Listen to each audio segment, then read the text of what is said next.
That better? What's up, bitches? um, it's been a while, huh? It's gonna bug me. Um, what's up? You know, address the obvious. I just got done a couple out a couple hours, 5 hours or so ago, with nose surgery. I got a septum surgery. Because my nose was fucked up, so my voice is gonna be all nasally and weird. I have taped a bunch of toilet paper to my nose because my nose has been bleeding a lot, and it sounds like it's gonna be bleeding for the next day or two. Um, they gave me gauze and tape and shit, but I don't know. I'm cool with this. I don't give a damn. Um, but anyway, I'm making a video because the doctor wants me to not do shit for the next day or two, um, and so I'm doing what I can to keep myself busy.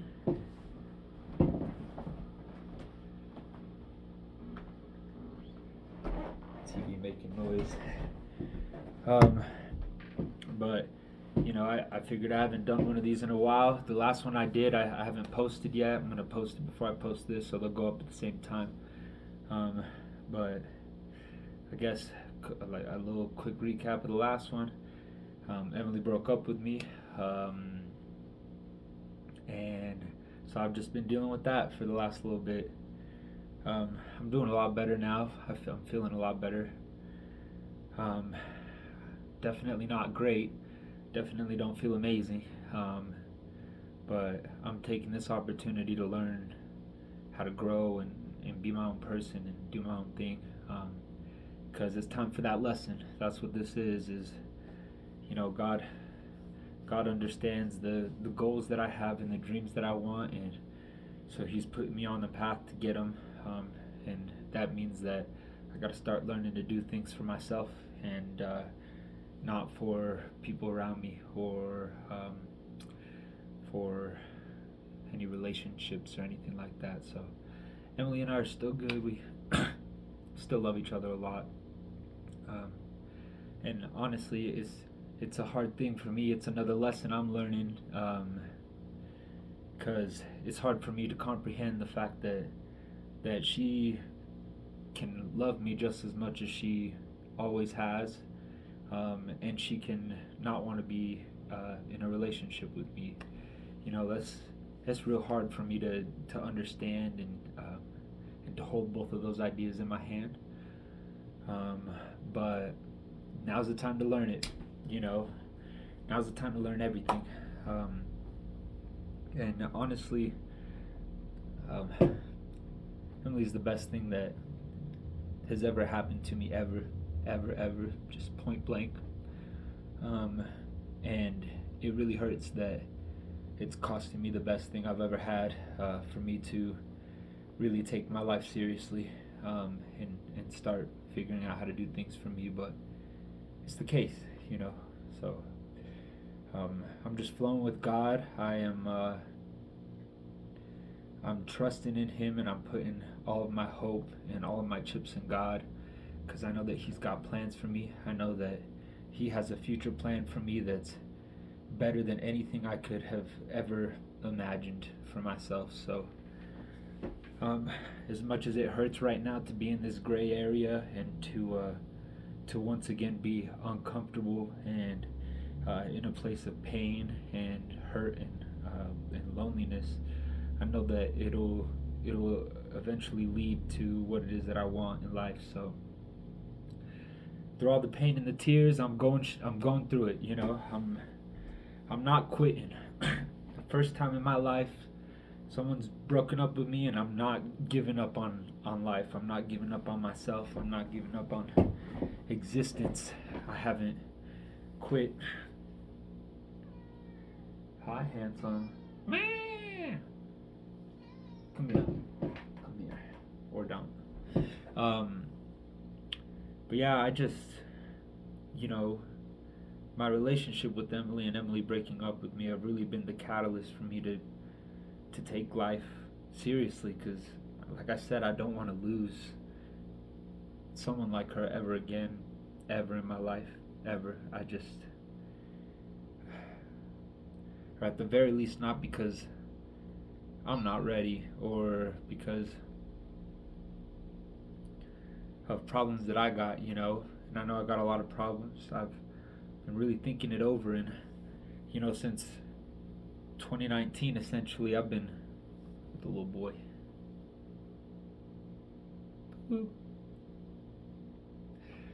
I'm gonna have to let him out in a sec because he's just gonna start meowing like crazy. Um, but um,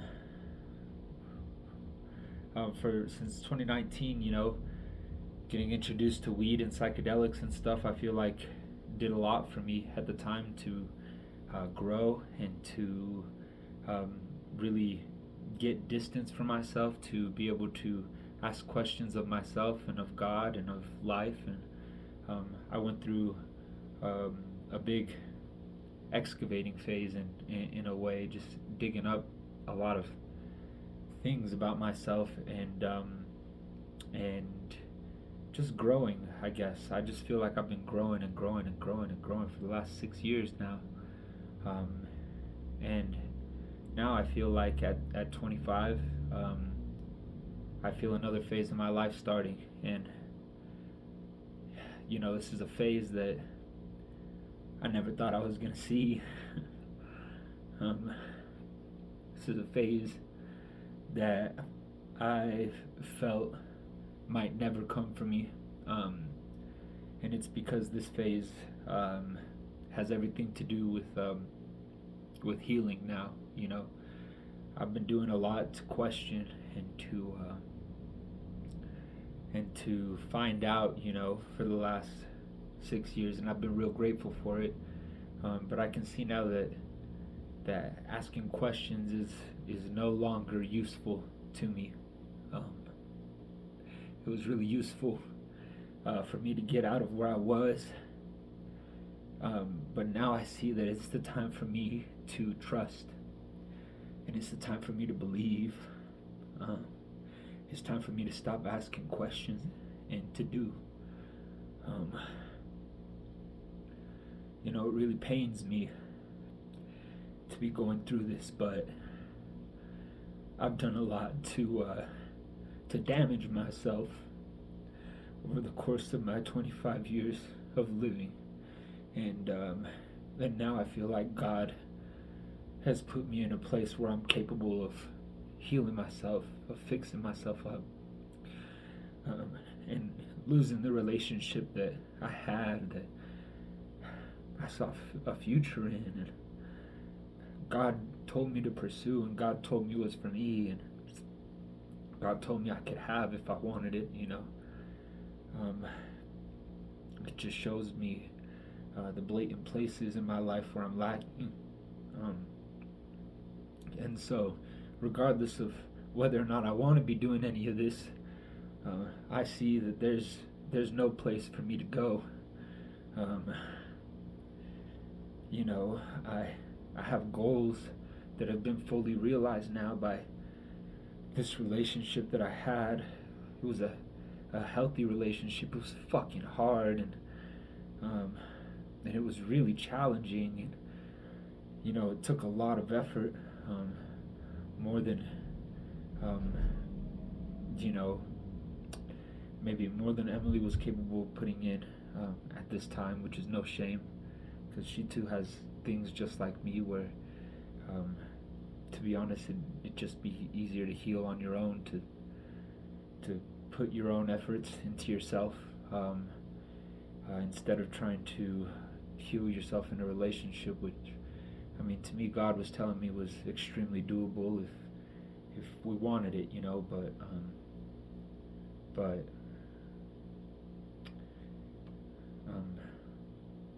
regardless, the situation is what it is. God has put me here now, and so I'm going to make the best out of it.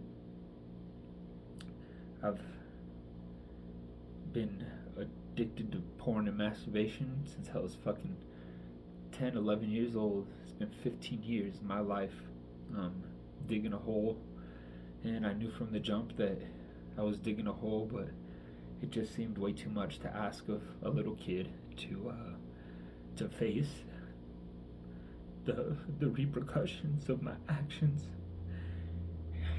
It was hard then, and it's hard now for me to correlate the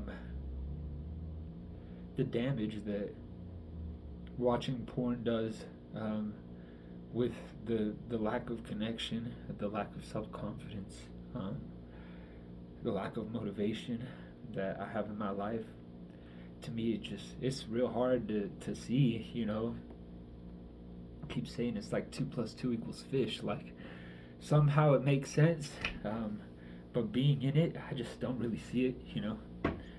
Um, but there's some glaring issues that I have to fix if I want to be able to realize the goals that I have. And thanks to Emily and thanks to this relationship that I've had that has just been pure love, I now know the direction that I'm trying to go in my life. I want to be a dad. I want to have kids. I want to be in a committed relationship with someone who loves me and someone I can trust and someone who's willing to stay with me and fight with me to create something beautiful. And I understand that my porn addiction won't allow for that. Again, as much as I don't really see the correlation, I'm trusting that there's a deep, deep wound in my soul that I've had my whole life, and I'm starting to realize that it has everything to do with connecting and lack of connection. And bottom line is that there's not going to be any evolution or any true growth until I'm able to take care of these addictions and heal them, so that I can see what life is like without them.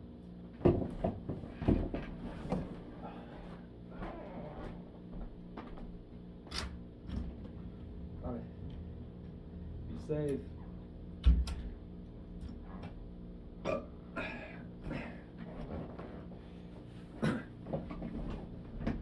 So here I am, faced with all these issues,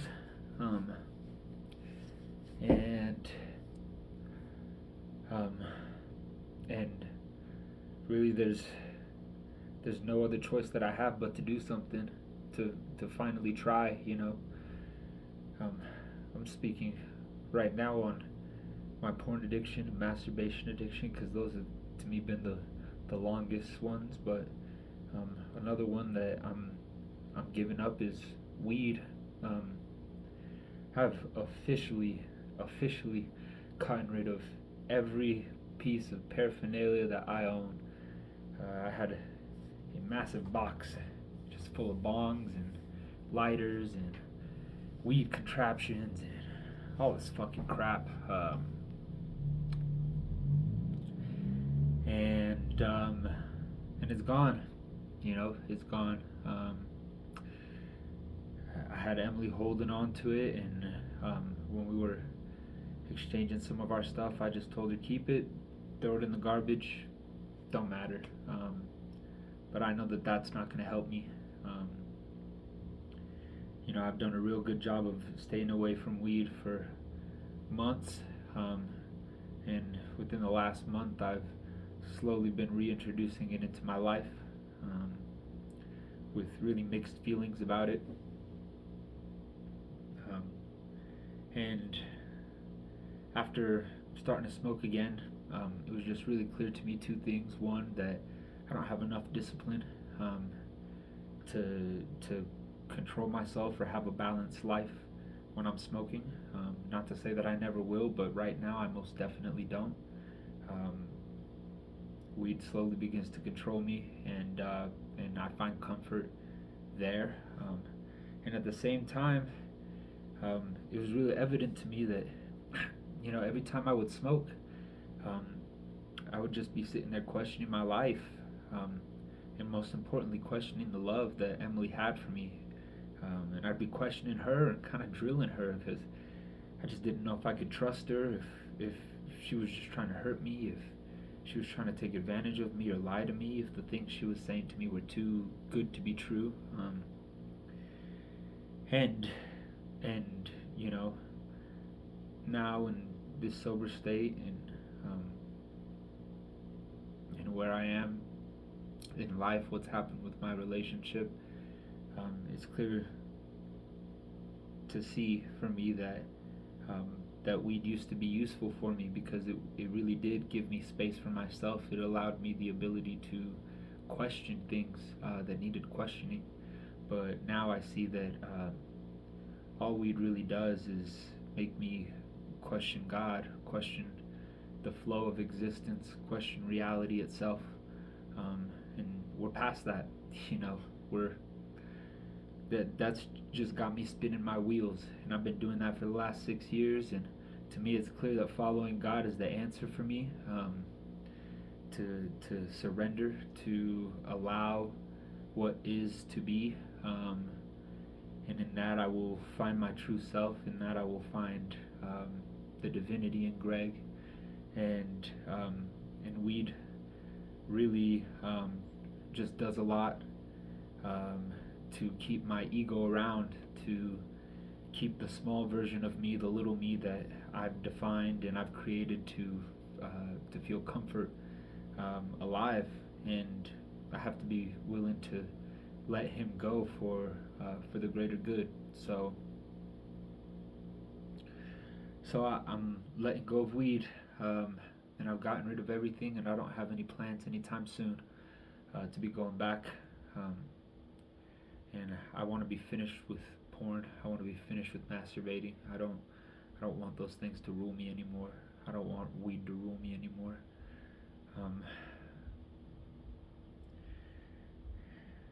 I've never had the courage in my life to really consider what life would be like without porn, what life would be like without weed, what life would be like without financial debt. Never. I've never.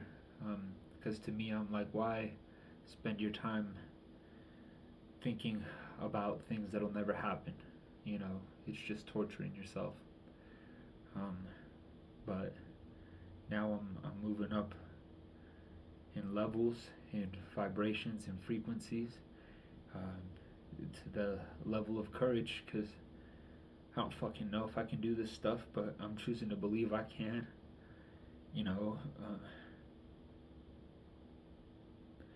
My relationship with Emily, I was constantly praying to God. Anytime I had doubt or I had questions, and God would always tell me immediately through my consciousness, immediately, usually before I could be done spitting out my words, to just keep going. God would say, just keep going. Just keep going. Don't quit. Don't quit on this relationship. Don't quit on Emily. Just keep going. I know what you're feeling. I know you don't know. I know you feel like it's not working. Keep going. Just keep going. And when it came to that point where Emily chose, to stop, I prayed to God, and God gave me the same answer. God said, just keep going.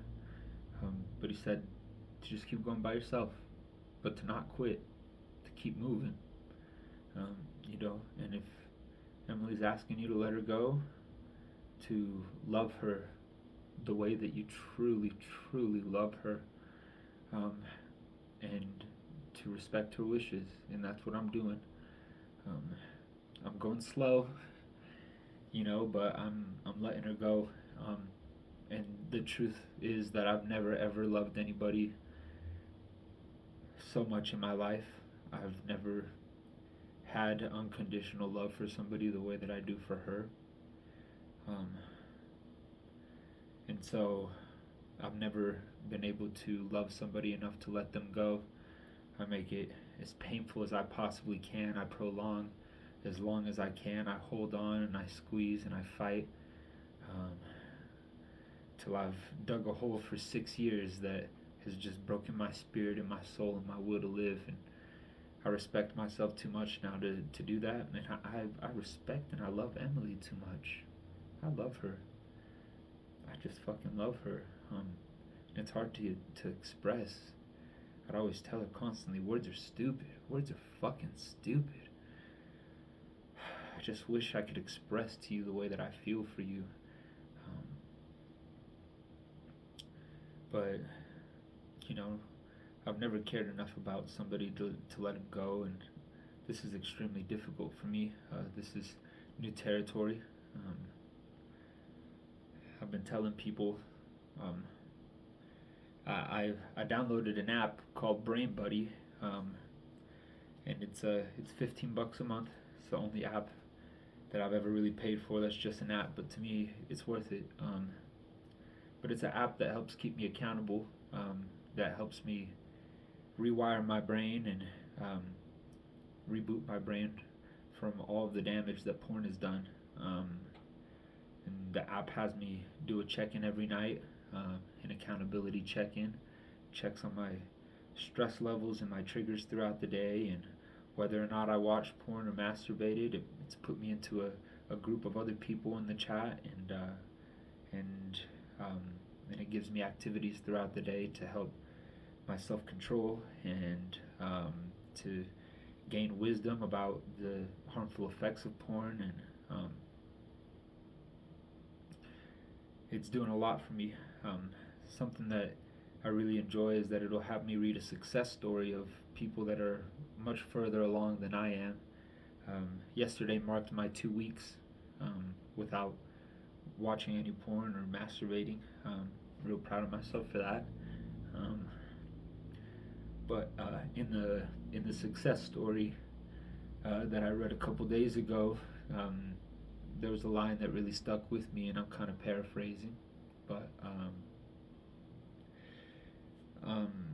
the line said something similar to success is partially found in discomfort, and that really stuck with me because it's very true. You're not growing if you're not uncomfortable.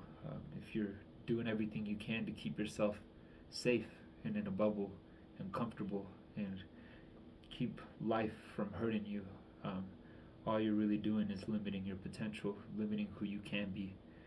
And to be honest, it does a lot to hurt your self-confidence, my self-confidence, because if this whole time I had had enough courage to be uncomfortable, to feel this pain, I would probably be much further along in my journey, and I would have probably realized how absolutely strong I truly am, instead of doing what I can to save myself and comfort myself. I think a lot about my inner child, and I think about how I can love him, and um, it's ignorance, and so I can't really blame myself because I've been doing my best, what I thought was best for me, but I thought the best thing I could do for my kid was to keep him safe, to coddle him, to give him what he wanted. And the truth is, I'm a lot like a parent that needs to let go of their kid and let them learn to drown a little bit so that they can realize, fuck, I can swim. So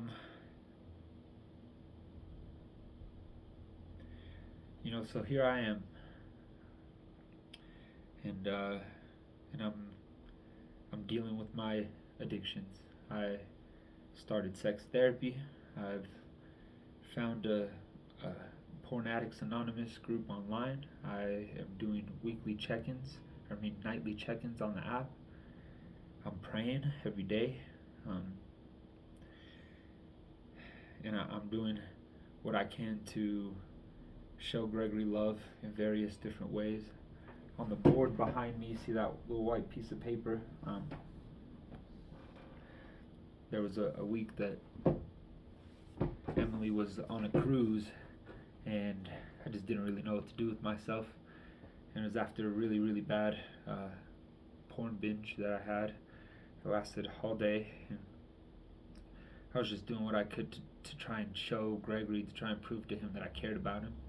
And so I just came up with a list of things that I could do that were healthy, things that I could do that would show Gregory that I love him, even though he might not feel it. And I came up with a fat list of things. Fuck it, I'll grab it. I might have done this already in a previous one, but who cares?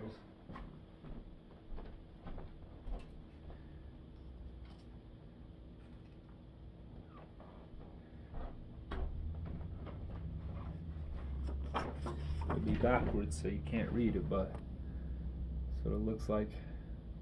I have meditate, chakra meditation, prayer, gratefulness meditation, cooking for yourself, playing with Akuma, stretching, listening to Letting Go.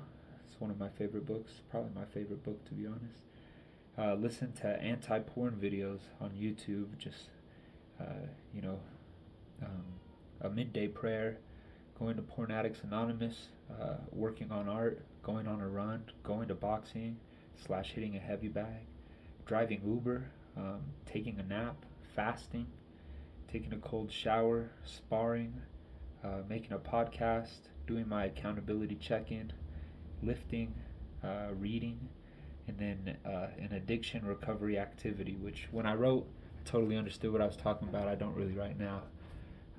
Probably gonna have to change that one. I think I just meant watching an anti-porn video of some sort.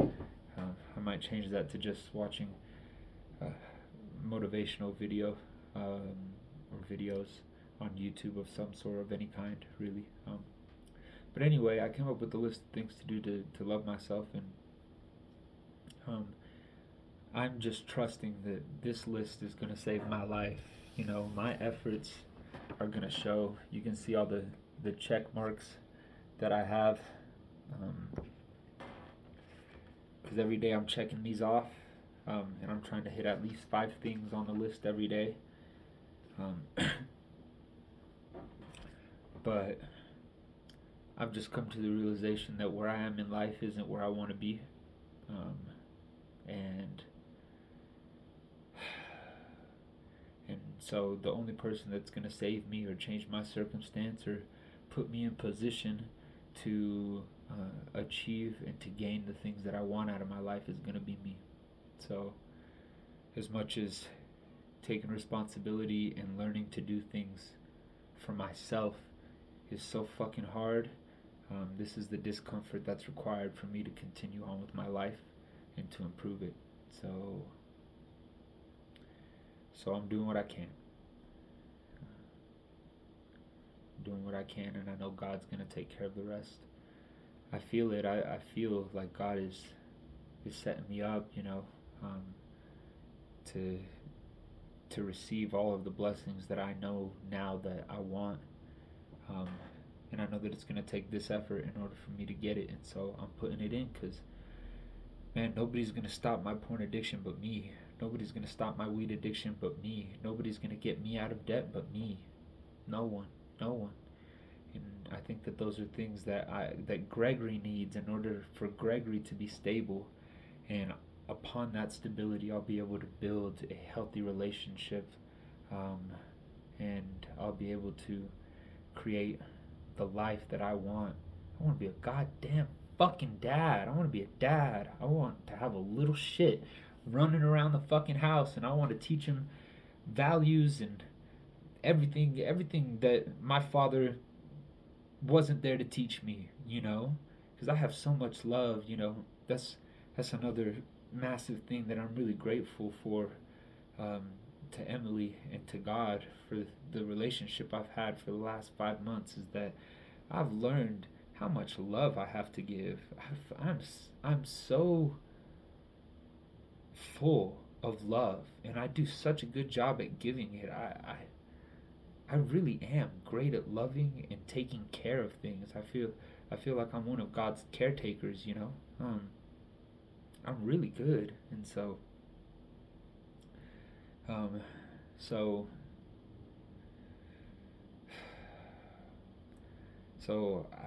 I know what I want now.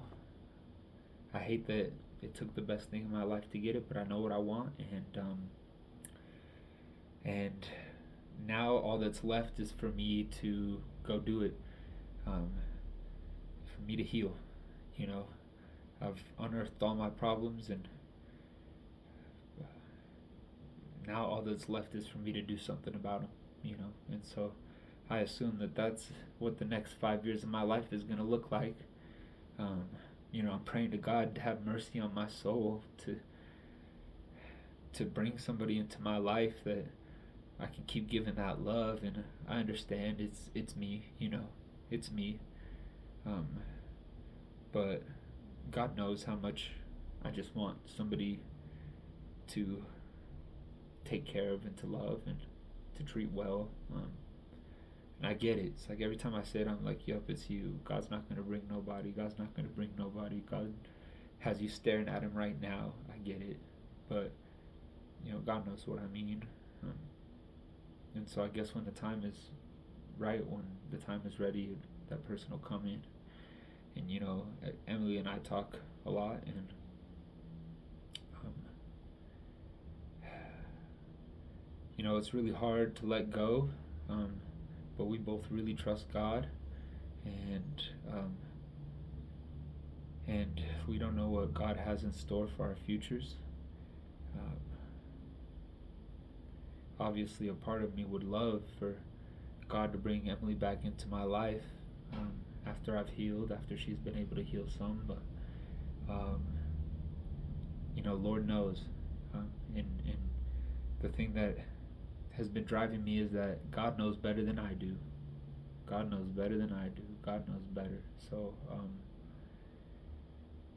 So what can I do really but follow Him? You know, I don't know much of anything, and God is all knowing. This universe is all knowing. Nature is all knowing. Time is all knowing. Reality is all knowing. The moment is all knowing. You know, so once I align myself with those things, I too will be a part of that all knowingness. And I trust that God has better for me, whatever better may be. Um, and you know, my relationship is really what's been on my mind a lot, and so I just keep telling myself, you know, God either has a much better relationship um, waiting for you, um, or God has a better relationship um, with Emily waiting for you in the future. You know, either way, it's going to be better, whether it's with Emily or without her. You know, if it's without her, I'll find somebody that fits me better in ways that God knows I need. Um, and if it's not somebody else, then it will be Emily. But uh, as two different people, um, and so I'm trying to get myself to become that different person because I just know this ain't it. This ain't it. Self pity ain't it. This place in life, the habits I've formed, the mentality that I've created of being a loser, this ain't it. This ain't gonna get me to where I want. Um, this isn't gonna put me in position to receive the blessings that God has in store for me. I been driving Uber 10 hours a fucking day, every day, and it's honestly been one of the biggest blessings ever, because it's really kept me moving. You know, before, when I would have a breakup, I would sit and wallow in my house all day, feeling bad for myself, wanting to die, wanting to find a reason to exist. And Uber has done a lot for me because as much as I'm hurting as I'm driving throughout the day, and as much as I tear up or I'll be pulling off to the side of the road to cry in between customers, you know. It's helped me continue to move for myself and to do things for myself. Um, but I feel like God's constantly putting people in my car for a reason. Um, and He has definitely, over the last 2 weeks, put a couple people in my car that have really uplifted me and really just changed my day. Just my day, which I'm so grateful for because I'll be in pain, man. My heart will be hurting. Um, but anyway, one of those people uh, was, um, was trying to get me to join a mentorship, which, of course, I fell for. You know, I've talked about how I'm fucking gullible before and just willing to trust people and da da da. Um, but anyway, I met up with the dude um, and the dude, um, you know, I've had specific people in my life that I feel like God has put in my life to bring me something. Something like a great example that I constantly think about is this chick back in high school who I didn't even know. I think I just met her on Tinder. She wasn't, we didn't really, I think we both liked the same music or whatever, but I wasn't attracted to her, and I don't think she was really attracted to me. I don't remember her name at all. I went to the bowling alley with her one time with their family. And again, I didn't know this chick. This is how I met her, was with her family. And turns out she was not, yeah, there was nothing there whatsoever. I call her Cocoa Puffs. And I can't remember why. I'm sure it was because she was fucking cuckoo. I consider her to be cuckoo for Cocoa Puffs. But I called her Cocoa Puffs. Um, but Cocoa Puffs um, showed me the song Swim Good by Frank Ocean. And that's been one of my favorite, that's probably been my favorite Frank Ocean song since she showed it to me. But I've always said, I still remember that. Like, I still remember that. I'm like, I texted her for a while, and I went to meet her family and all this shit, and it was all for a song, literally, because that's the thing that she brought into my life and I've always been grateful. I'm like, that experience was worth going through to find that song. That experience was worth Swim Good because I love that song.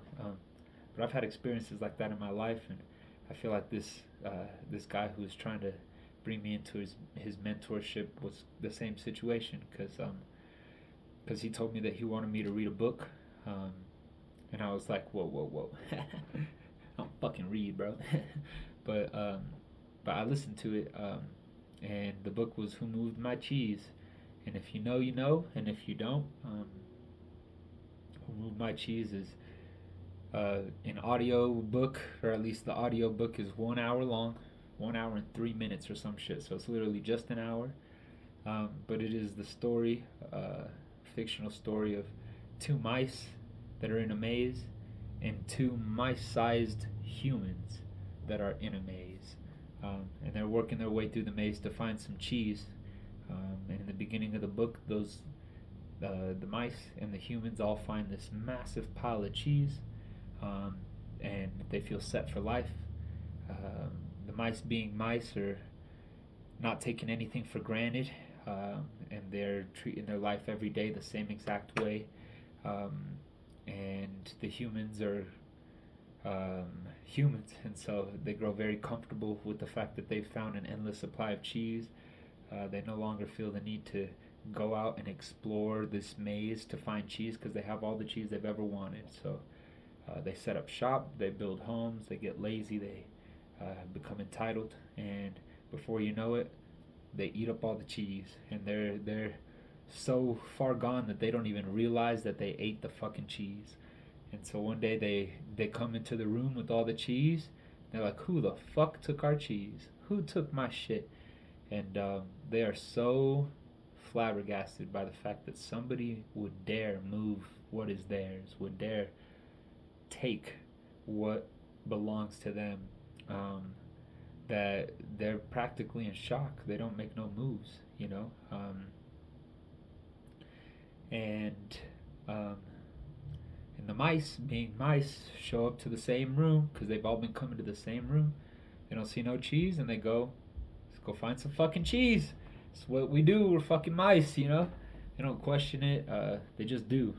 They do that which they do. And the story is about the mindset um, between the two my-sized humans.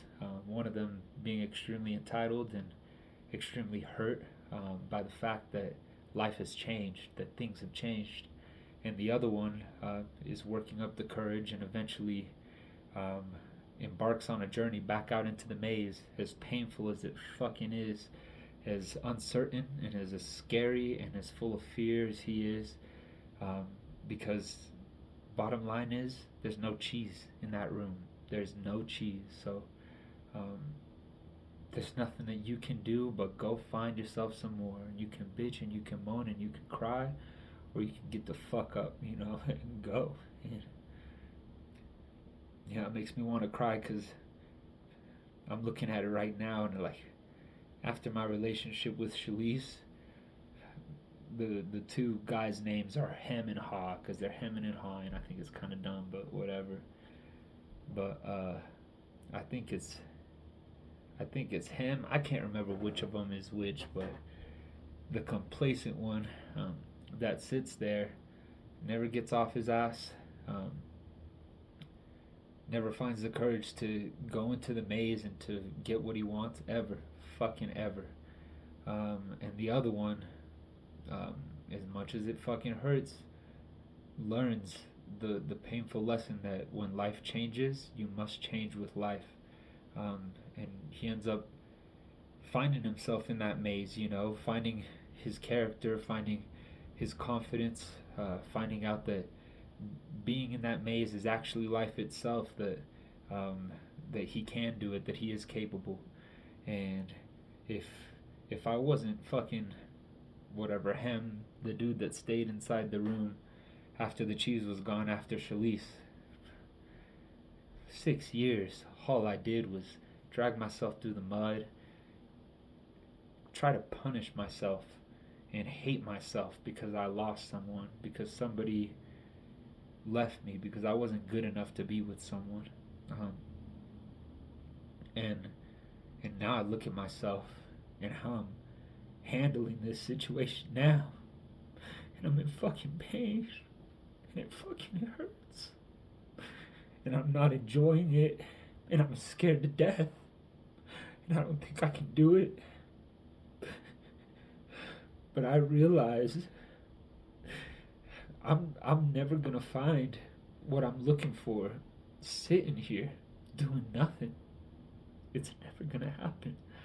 So as much as I can cry and I can curse God out for the situation he's put me in, the truth of the matter is I have one fucking option, and that's to get the fuck up and go back out there into that maze. And I don't know if I'm ever gonna find any fucking cheese again. I don't fucking know. But I know one thing for certain, and it's that there's no cheese where I'm at right now. There's none. So I can either die here, stubborn, unwilling to change, or I can kill my old self in search of my new self, trust in God, and believe that there's more cheese out there somewhere. Because the one fact I know is that I'm not gonna find any cheese here, so I'm doing what the fuck I can. I'm doing what the fuck I can. So pray for me, bless me, keep me in mind, don't forget about me.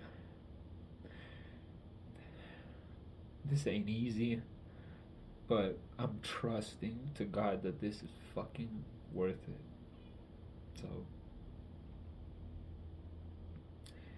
So that's the podcast. That's today. Doing this is all for this.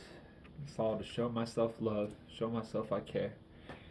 Um, so it's another check mark on my journey through life, on my journey through self-love and self-discovery. Um, Wish me luck. Till next time, I love you, and I will never give up on you, bro. I'm never ever gonna fucking give up on you. I've done that too much to you in my life, and it's gotten me nowhere. God is telling me that if I continue to love you the way that I'm loving you, that we're gonna have everything we could ever want and more. So believe that forever. I love you, Gregory. Don't quit. Just keep going.